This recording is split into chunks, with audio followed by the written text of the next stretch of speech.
Good morning students. Last day हमने समझा था Ohm's law. Ohm's law states that V is directly proportional to the I, that means potential difference current के directly proportional होता है।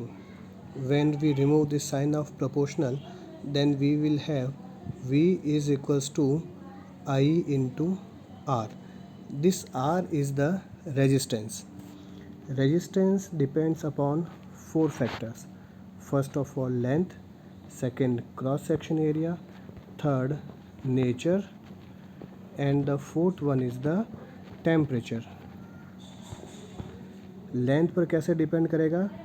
R is directly proportional to the L.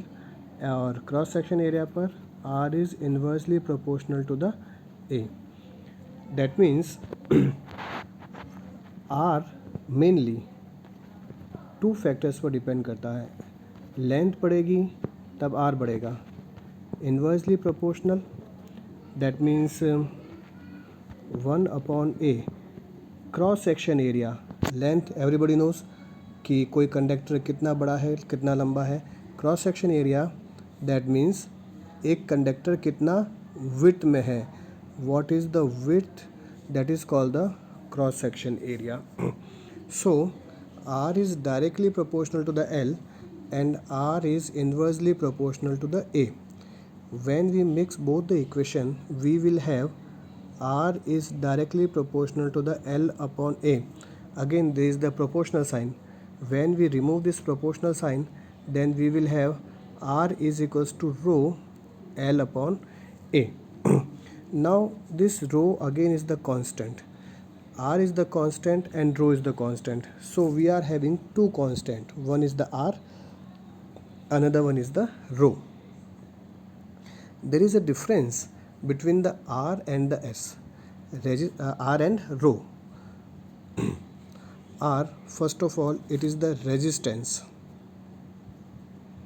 It is called the resistance, and rho is called the resistivity. ये resistivity है first thing. Second thing, R की unit होती है ohm. OHM. Ohm is the unit of R. अब हम derive करते हैं unit of specific resistance. Because we know that R is equals to rho L upon A. So we can say that rho is equals to R into A upon L. Now placing the unit of each physical quantity. Rho is equals to R की unit क्या होगी? Ohm. A की unit क्या होगी? It is the area, that means metre square. और length की unit क्या होगी? It is the metre. जब इसको हम सॉल्व करते हैं इस पार्ट को, तो हमको मिलता है rho is equals to ohm into meter. So this is the unit of specific resistance. Come back to the topic. Now we are having the two constants. One is the resistance, another one is the specific resistance. Difference हम दोनों में देख रहे हैं, resistance और specific resistance में. First, it is called resistance and it is called resistivity. Second, it depends upon length and the cross section area. Second, it will not depend upon the length and the cross section area. ये length और cross section area पर depend नहीं करता है. तो resistivity किस पर depend करती है? सिर्फ रेजिस्टिविटी डिपेंड करेगी टेम्परेचर पर और किसी पर डिपेंड नहीं करती है. Third difference, unit. R is having unit ohm, और अभी हमने इसको डेराइव किया था. रेजिस्टिविटी की यूनिट होती है ohm metre. Is this clear?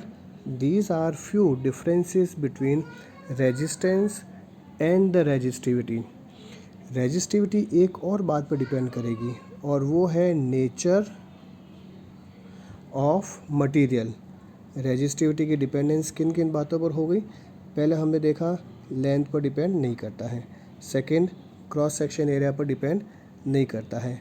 ये डिपेंड करेगा नेचर ऑफ मटेरियल पर एंड टेम्परेचर पर।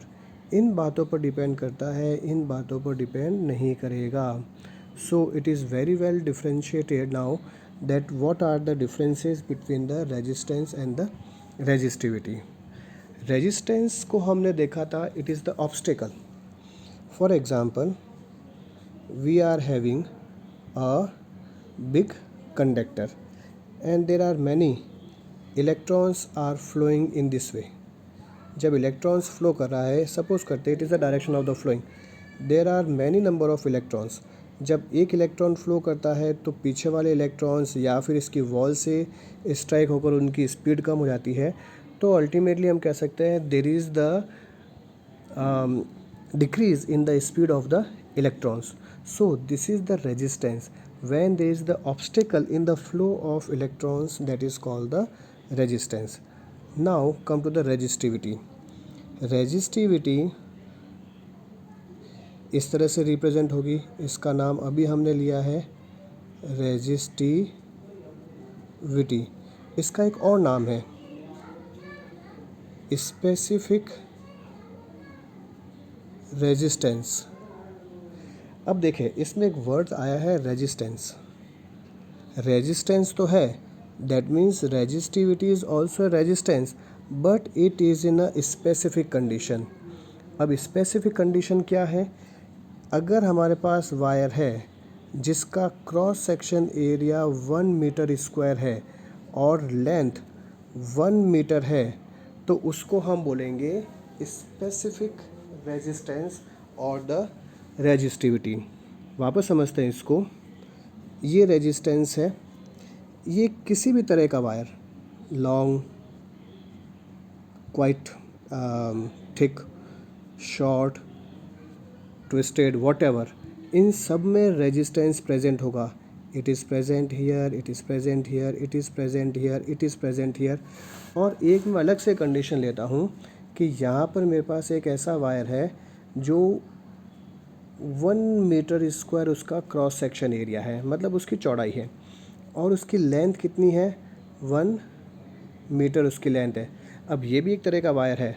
यहाँ पर हमने देखे इस तरह के वायर्स हैं, long, twisted, cylindrical, and the last one is very specific, that means having 1 metre square of cross section area and 1 metre of length. अब रेजिस्टेंस इसमें भी है, इसमें भी है, इसमें भी है, and it is also present here. But this final condition जहाँ पर रेजिस्टेंस अब यहाँ पर स्पेसिफिक कंडीशन में प्रेजेंट है, तब यहाँ पर हम रेजिस्टेंस को अलग नाम देंगे and that is called the resistivity. So it is the difference between the resistance and the resistivity. Fine. So board में क्वेश्चन आते हैं, और क्या क्वेश्चन आएगा? फॉर एग्ज़ाम्पल, बोर्ड में लॉजिकल क्वेश्चन बनता है, और क्वेश्चन क्या बनेगा? That if a wire is doubled into the cross section area, मतलब इसी वायर को मैं इसका क्रॉस सेक्शन एरिया डबल कर देता हूँ, ऑब्वियसली इसकी लेंथ कैसी हो जाएगी? हाफ, और क्रॉस सेक्शन एरिया कैसा हो जाएगा? डबल। ये क्वेश्चन है। तब हमारे क्वेश्चन के अनुसार what will be the question? If we half the length and double the cross section area, then what will be effect on the resistivity? Resistivity पर क्या इफेक्ट होगा? Any guesses? No effect. Resistivity अभी हमने discuss किया है कि length and cross section area पर depend नहीं करती है। दैट इज़ वाई लेंथ कम होती है, ज़्यादा होती है, whatever the change in the physical condition of any substance, resistivity will not change at all, it remains constant. So it is, that is why it is called the specific resistance. So it is a logical question and it is supposed to be asked in the board exam, और पूछा गया है और पूछा जाएगा। Fine.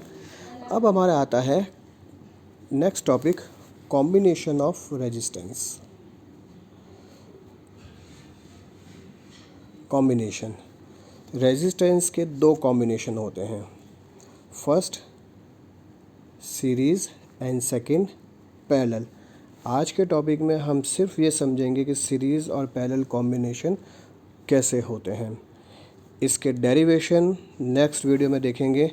Series combination is also called head to tail combination and parallel combination is called when all the heads are at the same end and all the tails are at the same end.